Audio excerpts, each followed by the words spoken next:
এনসিপির জুলাই পদযাত্রার গাড়িতে ককটেল বিস্ফোরণ, প্রতিবাদ মিছিল। চট্টগ্রামে লাঠিচার্জের ঘটনায় পটিয়া থানার ওসি প্রত্যাহার। ময়লা ফালায়, অনেকে পচা জিনিস ফালায়, অনেক দুর্গন্ধ। আপনি এখানে গেলে বুঝতে পারবেন। গুলশান লেক যেন প্রদীপের নিচে অন্ধকার, অট্টালিকার পাশেই ময়লা আবর্জনার ভাগাড়। সিটি কর্পোরেশনের উদাসীনতাকে দুষছে নগরবাসী। দূষণের মাত্রা বাড়লেও বরাদ্দ নেই বাজেটে। দক্ষিণাঞ্চলে ফের চোখ রাঙাচ্ছে ডেঙ্গু। উচ্চ সংক্রমণ ঝুঁকিতে খুলনা বিভাগের একাধিক জেলা, মোকাবেলায় নেই পর্যাপ্ত প্রস্তুতি। পরিস্থিতি ভয়াবহ হওয়ার আশঙ্কা। ভাত রান্না করতে অলরেডি 2 ঘন্টা।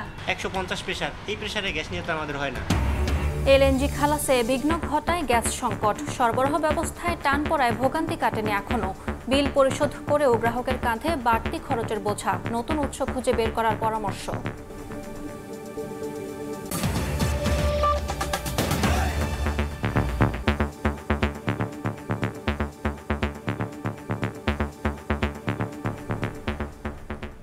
সকালের সময় সঙ্গে আছি আমি ইয়াসমিন অনন্যা। জাতীয় নাগরিক পার্টি এনসিপির জুলাই পদযাত্রার গাড়িতে ককটেল বিস্ফোরণের ঘটনা ঘটেছে। এই ঘটনায় বিক্ষোভ মিছিল করেছেন নেতাকর্মীরা। এনসিপির কেন্দ্রীয় যুগ্ম সদস্য সচিব জয়নাল আবেদিন শিশির জানান, কেন্দ্রীয় কার্যালয়ের সামনে ঢাকা মহানগর দক্ষিণের আয়োজনে চলছিল জুলাই চিত্র প্রদর্শনী। বুধবার রাত 11:30টার দিকে প্রদর্শনীর গাড়িতে ককটেল নিক্ষেপ করে দুর্বৃত্তরা। এতে আহত হয় বেশ কয়েকজন। ক্ষতিগ্রস্ত হয় প্রদর্শনীর এলইডি লাইট। প্রতিবাদে রাত 12:30টার দিকে কেন্দ্রীয় কার্যালয়ের সামনে থেকে বিক্ষোভ মিছিল বের করে জাতীয় নাগরিক পার্টি ঢাকা মহানগর দক্ষিণ। দোষীদের চিহ্নিত করে দ্রুত বিচারের দাবি করেন বক্তারা। এর আগে গত 23 জুন একইভাবে এনসিপি কার্যালয়ের সামনে ককটেল নিক্ষেপের ঘটনা ঘটে। সে সময় আহত হয়েছিলেন 4 জন। সংস্কার নিশ্চিত করতে হবে।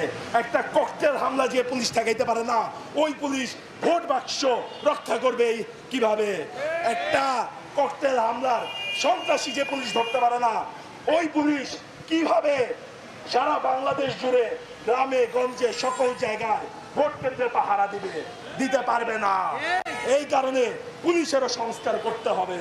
জুলাই গণহত্যার দায়ে পুলিশকে বিচারের আওতায় আনতে হবে। তারুণ্যের এই রাজনৈতিক অগ্রযাত্রায় যখন মানুষ একসাথে কাঁধে কাঁধ মিলিয়ে রাজপথে নেমে এসছেন, তখন একটি শ্রেণীগোষ্ঠী খুবই সুপরিকল্পিতভাবে এই তারুণ্য শক্তিকে, তাদের মনোবল ভেঙে দিতে এই অপকৌশলের অংশ হিসেবে ককটেল বিস্ফোরণ ঘটাচ্ছে, ককটেল সদৃশ বোমা বিস্ফোরণ ঘটাচ্ছে। কোনো অপশক্তি, কোনো অপতৎপরতা, কোনো ষড়যন্ত্র আমাদেরকে রুখে দিতে পারবে না ইনশাআল্লাহ।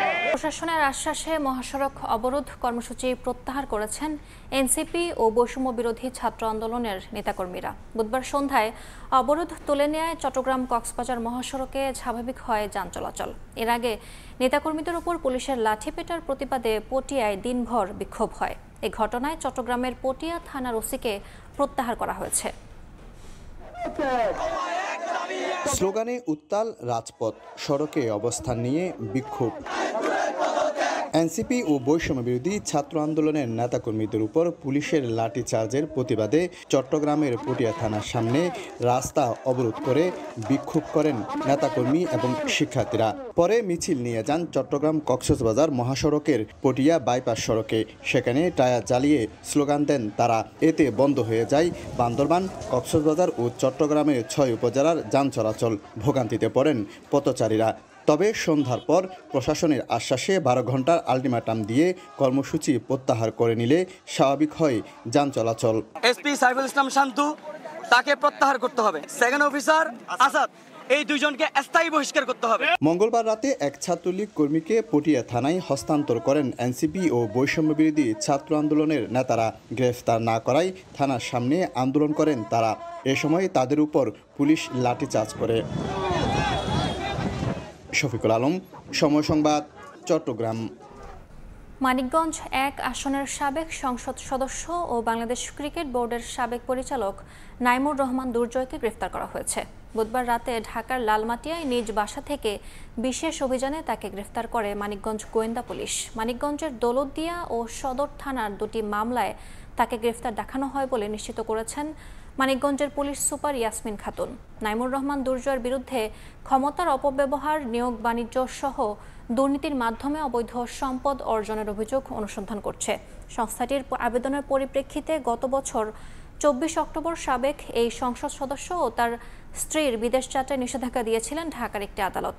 এর আগে গত 21 জানুয়ারি দুর্নীতির অভিযোগে দুর্জয়ের মালিকানাধীন একটি ফ্ল্যাট, জমি ও 3টি গাড়ি জব্দের নির্দেশ দেন ঢাকার মহানগর সিনিয়র বিশেষ জজ আদালত। একই সঙ্গে তার নামে থাকা 12টি ব্যাংক হিসাবও জব্দের আদেশ দেওয়া হয়।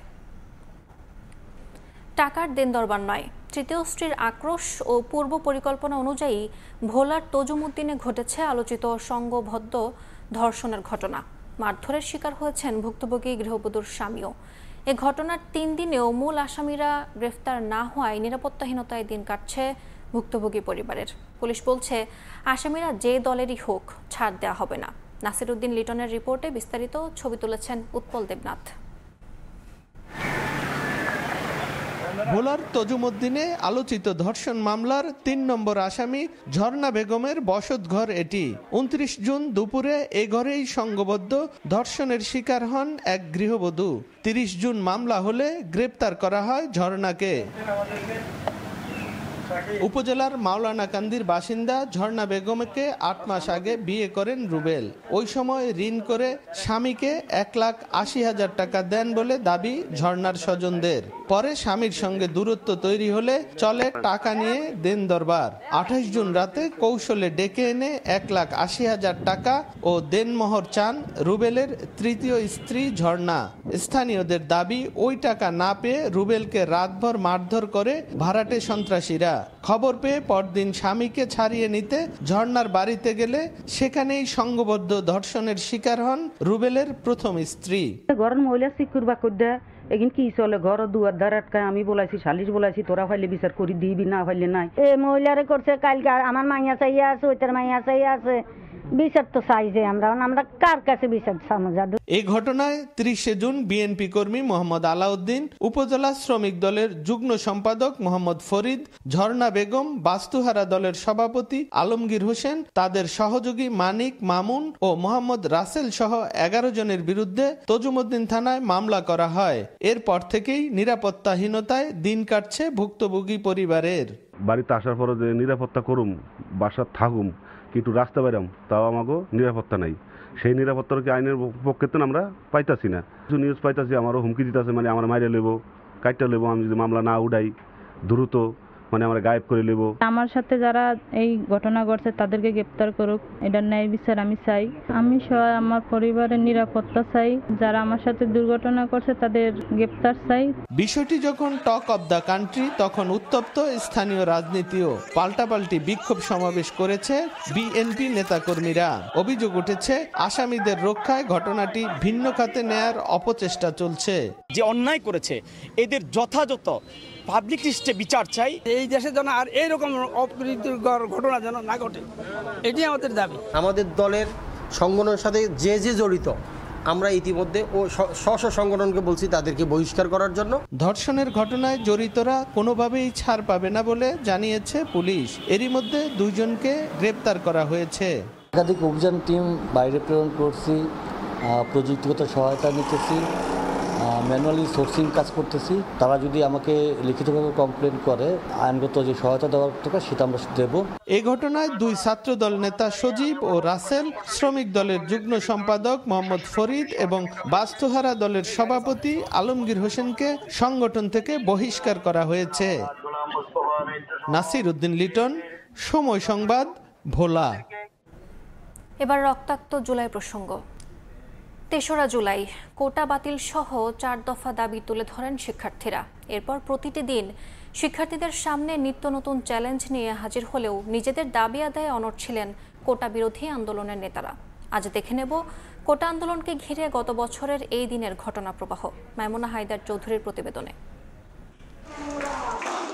3রা জুলাই দুপুর 2:30টা ঢাকা বিশ্ববিদ্যালয়ের কেন্দ্রীয় লাইব্রেরির সামনে থেকে গণপদযাত্রা শুরু করেন বিভিন্ন বিশ্ববিদ্যালয়ের কয়েক হাজার শিক্ষার্থী। বৃষ্টি উপেক্ষা করে কোটা বিরোধী স্লোগান দিতে দিতে শাহবাগের দিকে এগুতে থাকে শিক্ষার্থীদের স্রোত। এদিন সরকারি চাকরিতে মুক্তিযোদ্ধা কোটা বাতিল সহ 4 দফা দাবি জানায় বিক্ষুব্ধ শিক্ষার্থীরা। এক পর্যায়ে আন্দোলনকারীরা অবরোধ করে রাখেন শাহবাগ মোড়। একই দাবিতে ঢাকার বাইরের বিভিন্ন সড়ক অবরোধ করে বিক্ষোভ করেন বিভিন্ন বিশ্ববিদ্যালয়ের শিক্ষার্থীরা। ঘোষিত 4 দফা দাবি বাস্তবায়িত না হলে দেশ জুড়ে লাগাতার আন্দোলনের হুঁশিয়ারি দেন তারা। মাইমুনা হায়দার চৌধুরী, সময় সংবাদ, ঢাকা। সকালের সময় আরো থাকছে। বাড়ছে সামষ্টিক অর্থনীতির স্থিতিশীলতা, কমেছে পাচার, বাড়ছে ডলারের মজুদ, বৃদ্ধি পাচ্ছে আমদানি ব্যয়, অর্থনীতিতে চাঞ্চল্য ফিরছে মত ব্যবসায়ীদের। গুলশান লেক এখন ময়লা আবর্জনার ভাগাড়। পুরো লেক বয়ে বেড়াচ্ছে নোংরা আর দূষিত পানি। এই এলাকার বাসিন্দারা তো বটেই, অফিসকামীদের জীবনও দুর্বিষহ হয়ে উঠেছে এই দূষণের জন্য। নগরবাসীর অভিযোগ, সিটি কর্পোরেশনে বারবার ধর্ণা দিয়েও মিলছে না প্রতিকার। নগর কর্তৃপক্ষ জানিয়েছে 2025-26 অর্থবছরে খাল পরিষ্কার কার্যক্রমে 35 কোটি টাকা বরাদ্দ দেওয়া হলেও গুলশান লেকের জন্য নির্দিষ্ট কোনো বাজেট রাখা হয়নি। ওমর ফারুকের ক্যামেরায় তাসনিয়া নিশাত মিমের রিপোর্ট।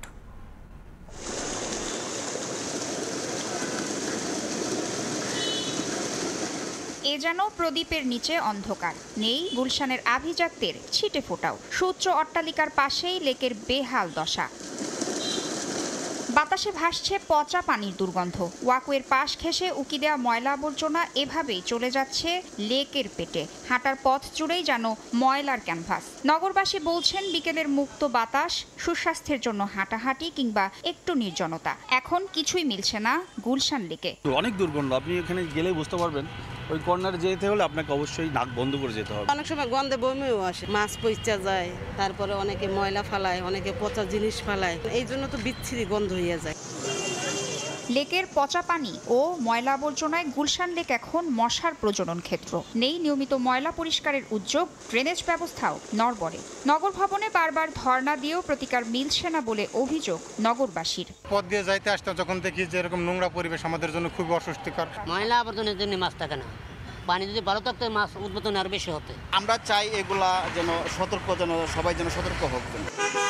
এভাবে চলতে থাকলে একদিন লেকের অস্তিত্বই বিলীন হয়ে যাবে বলে মনে করছেন বিশেষজ্ঞরা। বিভিন্ন বাসার সুয়ারেজ কানেকশন ডিরেক্টলি এই লেকের সঙ্গে যুক্ত, যার জন্য পানিটা কখনো পরিষ্কার হচ্ছে না। একমাত্র রাজুক এবং সিটি কর্পোরেশন, ওয়াসা, এই তিনটে মিলে যখন সমন্বয় হবে তখনই দেখবেন লেকের পানি পরিষ্কার হয়ে যাবে। সিটি কর্পোরেশনও সময়ে সময়ে এগুলো পরিষ্কার করা থেকে শুরু করে আর যেন এই ধরনের কাজ না হয় সেটা দেখভাল করা ওনাদের। রাজুকের থেকেই তো এই প্ল্যান্ট সিটিগুলো তৈরি হয়েছে, তো তাদেরও দায়িত্ব আছে যে এই লেকগুলাকে কীভাবে রক্ষণাবেক্ষণ করবে।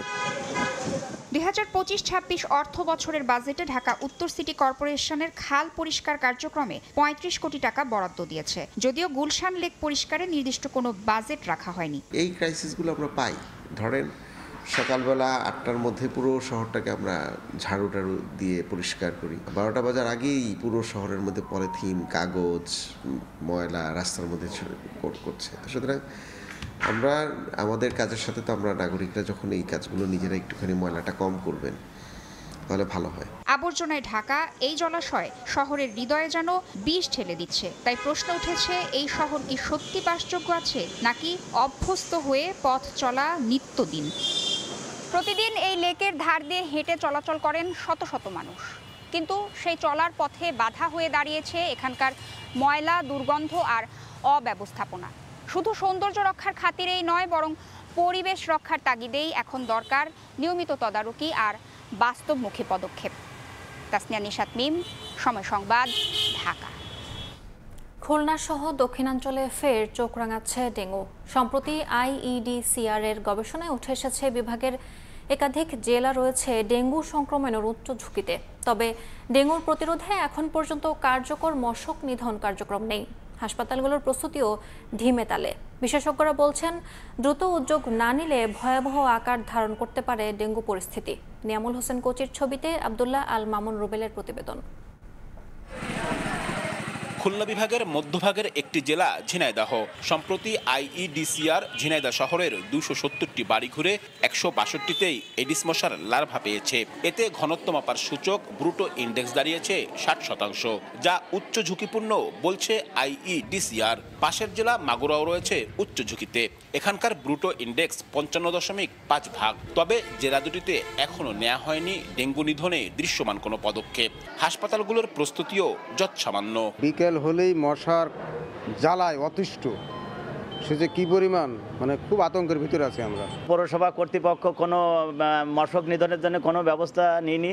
উচ্চ ঝুঁকি নির্ণয় না হলেও বিভাগের অন্য জেলাগুলোতেও বাড়ছে ডেঙ্গু রোগী। প্রতিদিনই ডেঙ্গুতে আক্রান্ত হয়ে হাসপাতালে ভর্তি হচ্ছেন রোগীরা।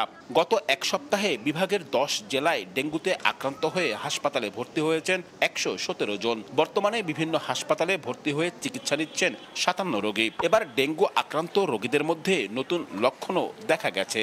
3 দিন পরে আর কি খিঁচুনি উঠেছে, উঠলে আমরা ওই জায়গায় অ্যাম্বুলেন্স ফোন করে এনে এই জায়গায় নিয়ে আসি। সে বমি করতেছে, অসুস্থ পড়েছে, সে মানে অতিরিক্ত দুর্বল হয়ে পড়েছে। খাওয়ার সাথে সাথেই বমির সাথে রক্ত উঠছিল, এই জায়গায় আনার পরে বমি বন্ধ হয়েছে। আইইডিসিআর বলছে, খাওয়ার জন্য সংরক্ষিত বৃষ্টির পানি থেকে সম্প্রতি ভয়াবহ আকারে ডেঙ্গু ছড়িয়েছে বরগুনাতে। একই রকমভাবে খুলনা, বাগেরহাট ও সাতক্ষীরার অন্তত 7 উপজেলার কয়েক লাখ মানুষ বৃষ্টির পানি সংরক্ষণ করেন। এসব নিয়ে আইইডিসিআর এর এমন শঙ্কার প্রতিবেদনের পরেও স্বাস্থ্য বিভাগের উদাসীনতা কিংবা মশক নিধন কার্যক্রম জোরদার না করলে ভয়াবহ হতে পারে এ অঞ্চলের ডেঙ্গু পরিস্থিতি, মত বিশেষজ্ঞদের। এবছর ডেঙ্গু রোগীদের ক্ষেত্রে একটি নতুন প্রাদুর্ভাব দেখা দিয়েছে, যেটাকে আমরা বলছি খিঁচুনি এবং বমি ভাব। তো ধারণা করা হচ্ছে যে এটা ডেঙ্গু 1 সেরোটাইপ। এরকম পরিস্থিতিতে আমরা বলছি যে সমন্বিত ডেঙ্গু প্রতিরোধ কার্যক্রম প্রয়োজন। ডেঙ্গু নিয়ন্ত্রণে স্থানীয় প্রশাসন থেকে স্বাস্থ্যসেবায় নির্দেশনা দেওয়া হয়েছে বলছে স্বাস্থ্য অধিদপ্তর। চিকিৎসকদের যথেষ্ট পরিমাণে প্রশিক্ষিত করা হয়েছে। তাদের ডেঙ্গু রোগীর যে ফ্লুইড ম্যানেজমেন্ট কিভাবে করতে হবে, তার প্রোটোকল, সেগুলো সুন্দরভাবে চিকিৎসকরা জানেন। স্বাস্থ্য বিভাগের হিসাব বলছে, গত বছর খুলনা বিভাগে 10,000-এরও বেশি রোগী ডেঙ্গুতে আক্রান্ত হয়েছেন, যার মধ্যে প্রাণ হারিয়েছেন 35 জন। আব্দুল্লাহ আল মামুন, রুবেল, সময় সংবাদ, খুলনা।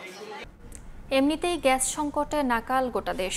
এর মধ্যে বৈরী আবহাওয়ায় আমদানি করা এলএনজি খালাসে বিঘ্ন ঘটায় টান পড়ে সরবরাহ ব্যবস্থায়। ফলে গ্যাসের জন্য এখনও হাহাকার চলছে ঘরে বাইরে সবখানে।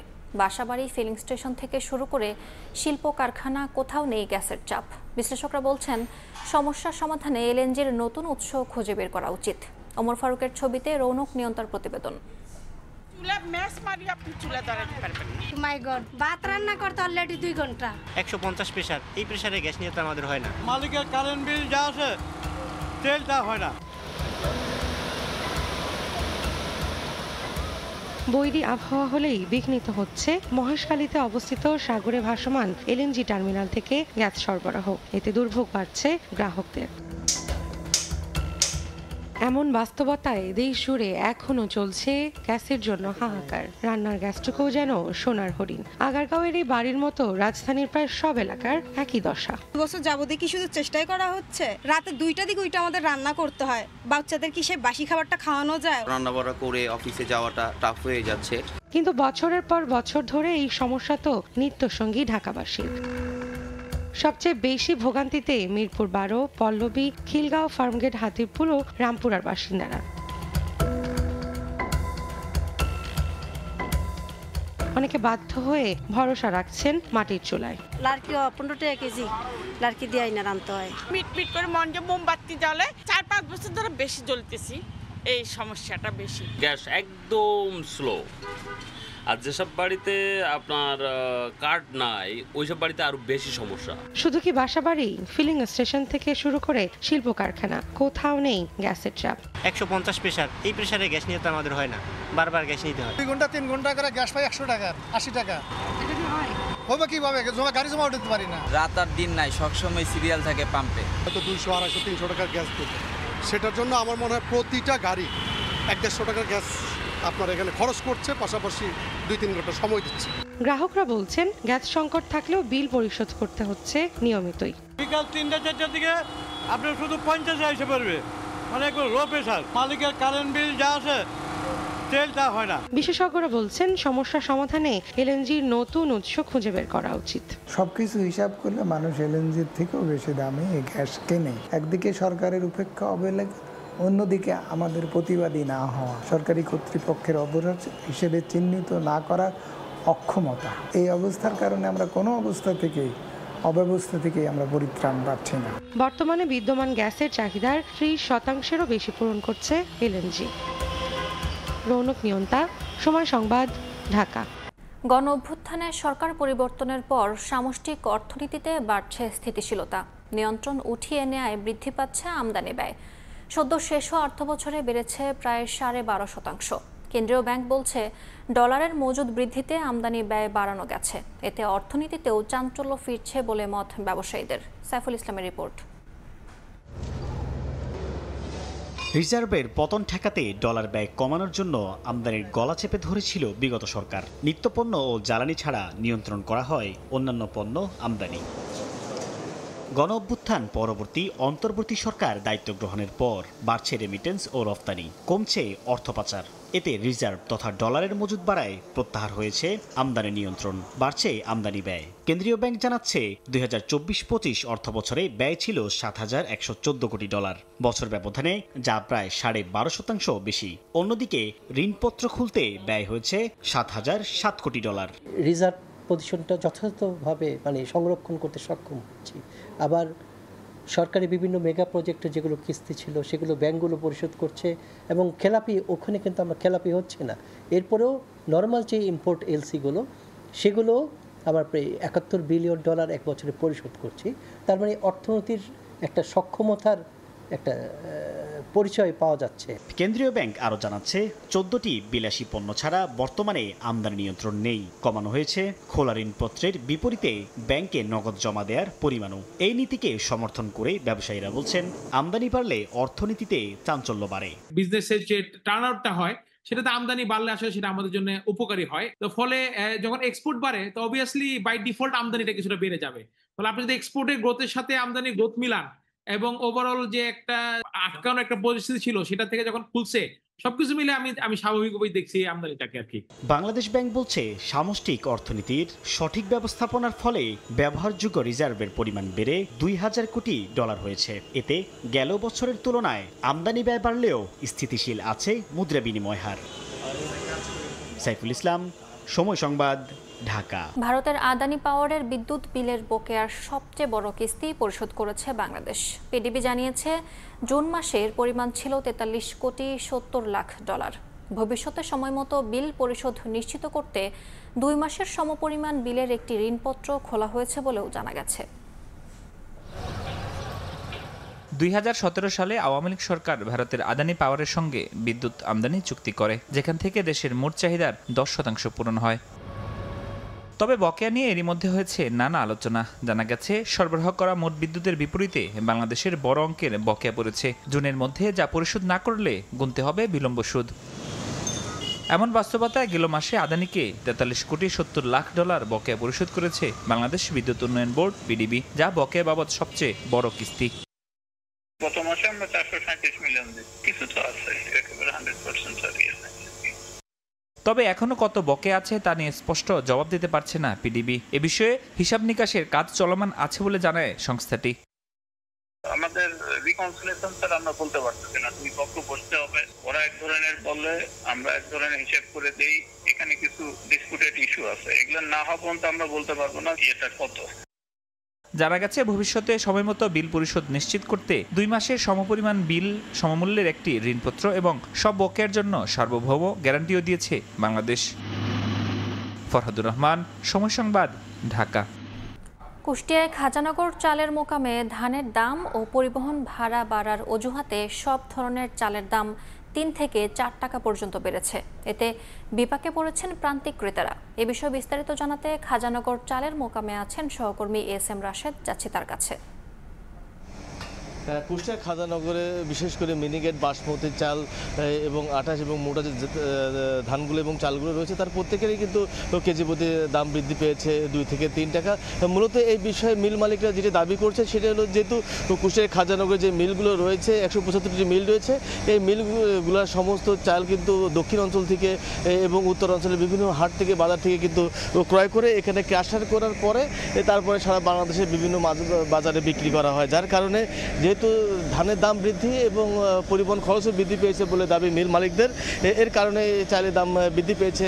এটি হলো মূলত মিল মালিকদের দাবি। তবে মিল মালিকরা যেটি বলছে যে যদি ধানের দাম কমে তাহলে হয়তো চালের বা বাজারে কিছু কমবে, যেহেতু কুষ্টিয়া বাংলাদেশের একটি উল্লেখযোগ্য সংখ্যক চাল রপ্তানি করে থাকে বিভিন্ন জেলাতে এবং বিভাগীয় শহরগুলোতে এবং রাজধানী সহ বিভিন্ন জায়গায়। এখানে চালের দাম বৃদ্ধি পেলে সারা বাংলাদেশে এই চালের বাজারে একটি প্রভাব পড়ে বলে আমাদেরকে জানিয়েছেন মিল মালিকেরা। তবে মিল মালিকদের যেটি এখন মূল দাবি সেটি হলো ঢাকায় এবং বিভিন্ন অঞ্চলে যারা বিশেষ করে পাইকারি ব্যবসায়ী যারা আছে তাদের গোডাউনে যদি কেউ চাল সংগ্রহ করে যদি কেউ চালের দাম বৃদ্ধি পায় সে দায়ভার কিন্তু কুষ্টিয়ার মিল মালিকরা নেবে না বলে আমাদেরকে জানিয়েছেন। তবে আমি এই কুষ্টিয়ার মিল মালিকরা যেটা বলছেন যে মূলত এই অঞ্চলে ধান কিন্তু ইতিমধ্যে ফুরিয়ে গেছে এবং তাদেরকে কিন্তু অতিরিক্ত খরচ করে উত্তর অঞ্চল এবং দক্ষিণ অঞ্চলের বিভিন্ন জেলা থেকে ধান ক্রয় করতে হয়, যার কারণে কিন্তু ধানের তাদের আমদানি করতেও খরচ বেশি হয় এবং এছাড়া তারা যে ক্রাশার করে এবং ক্রাশারের পরবর্তীতে এই ধান তারা কিন্তু অতিরিক্ত খরচ করে বাংলাদেশের বিভিন্ন বাজারে বিক্রি করে, যার কারণে তাদের যে ধানের থেকে যে চাল উৎপাদনের যে অতিরিক্ত খরচ তারা কিন্তু এখানে সেটা অ্যাডজাস্ট করার পরে কিন্তু তারা এখানে তারা চাল বিক্রি করে। তবে আজকে কুষ্টিয়ার এই বাজারে খাজানগরের বাজারে আজকে বাসমতি চাল 86 টাকা এবং মিনিকেট চাল 78 টাকা দরে বিক্রি হচ্ছে। তো কুষ্টিয়া খাজানগরের চালের বাজার নিয়ে এই ছিল আমার কাছে সর্বশেষ। সরাসরি যুক্ত ছিলাম কুষ্টিয়া থেকে। কুষ্টিয়ার পদ্মা নদীতে পানি বাড়ার সঙ্গে সঙ্গে দেখা দিয়েছে তীব্র ভাঙন। গত এক সপ্তাহ ধরে ভেড়ামারা উপজেলার বাহিরচর ইউনিয়নে প্রায় 2.5 কিলোমিটার এলাকা জুড়ে নদীগর্ভে বিলীন হচ্ছে ফসলি জমি। হুমকির মুখে বিভিন্ন শিক্ষা প্রতিষ্ঠান, বসতভিটা, বাণিজ্যিক প্রতিষ্ঠান সহ পদ্মা নদী প্রতিরক্ষা বাঁধ। বাবুল হোসেনের ক্যামেরায় এস.এম. রাশেদের রিপোর্ট। রুদ্ররূপে পদ্মা গ্রাস করছে জনপদ থেকে ফসলি জমি, বসতভিটা, সড়ক ও গাছপালা।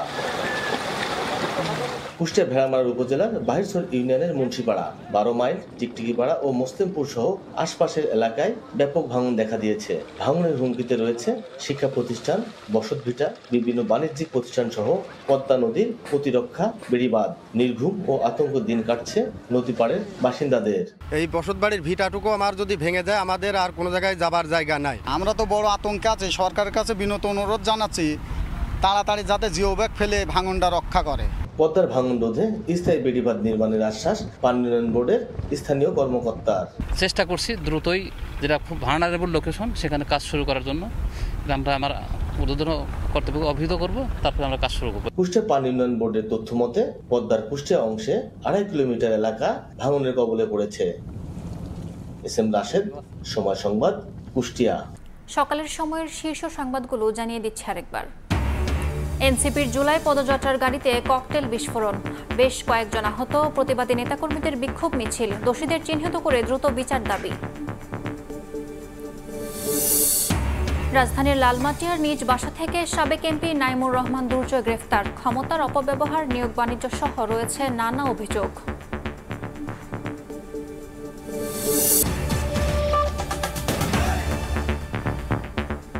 এই ছিল সকালের সময়ের সঙ্গে থাকুন সময়ের।